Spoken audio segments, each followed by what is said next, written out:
கிறிஸ்துவுக்குள் மிகவும் பிரியமான தெய்வ பிள்ளைகளே, பரலோகமான நிகழ்ச்சியின் மூலம் உங்களை சந்திப்பதில் என் இருதயம் கர்த்தருக்குள் மிகுந்த மகிழ்ச்சி அடைகிறது.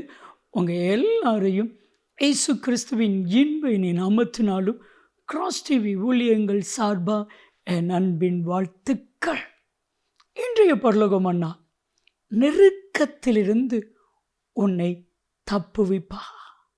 என் அன்பு தெய்வ பிள்ளைகளே, இன்னைக்கு நம்மளை அறியாமல் நம்ம வாழ்க்கையில் நெருக்கங்கள் வரும் பொழுது மனிதர்கள் அந்த நெருக்கத்திலிருந்து நம்மளை தப்புவிக்க முடியுமா அப்படின்னு கேட்டால் முடியவே முடியாது.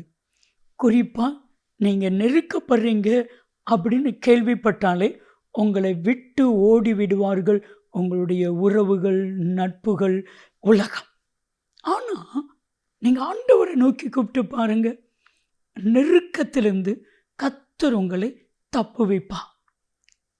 ஆசா தன்னுடைய சங்கீதங்களிலே சொல்லும் பொழுது சங்கீதம் 81:7 வசனத்தை வாசிக்கும் பொழுது வேதம் சொல்கிறது,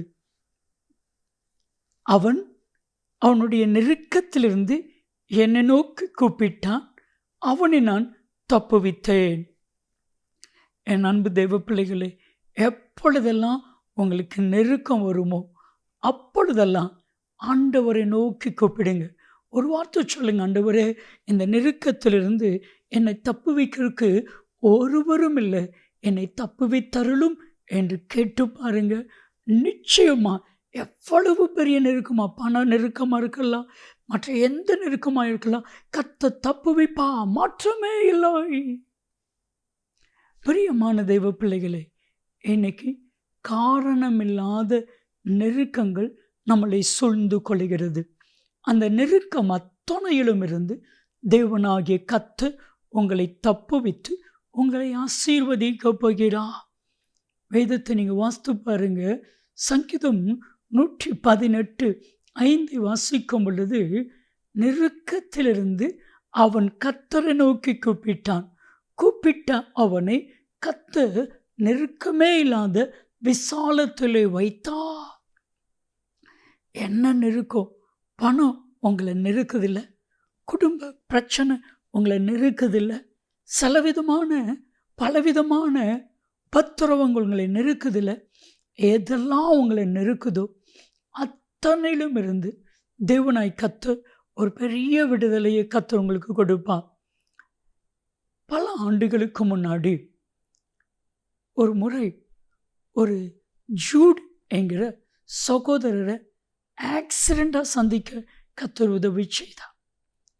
கவலையோடு வேதனையோடு என் காரில் விழுந்துட்டார். காரை நிப்பாட்டின. அவர் சத்தம் போடுவார் நினச்சேன். நான் இல்லை, என்ன பிரச்சனை தம்பி அப்படி கேட்டேன். அவன் சொன்னான், 3 நாள் சாப்பிடல. காரை நிப்பாட்டிட்டு டீ கடையில் போய் ஒரு டீயும் சம்சம் வாங்கி கொடுத்துட்டு ஆறுதலான வார்த்தைகளை சொல்லும் பொழுதும் சொன்னான், பலவிதமான நெருக்கம்.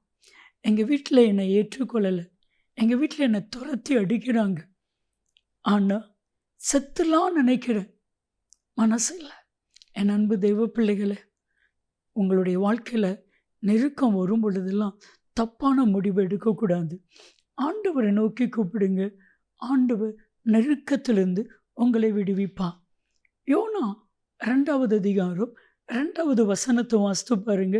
யோனா ஒரு தவறு பண்ணுறான். நினிவேக்கு போகிறது போல தர்சிசுக்கு போயிட்டான்.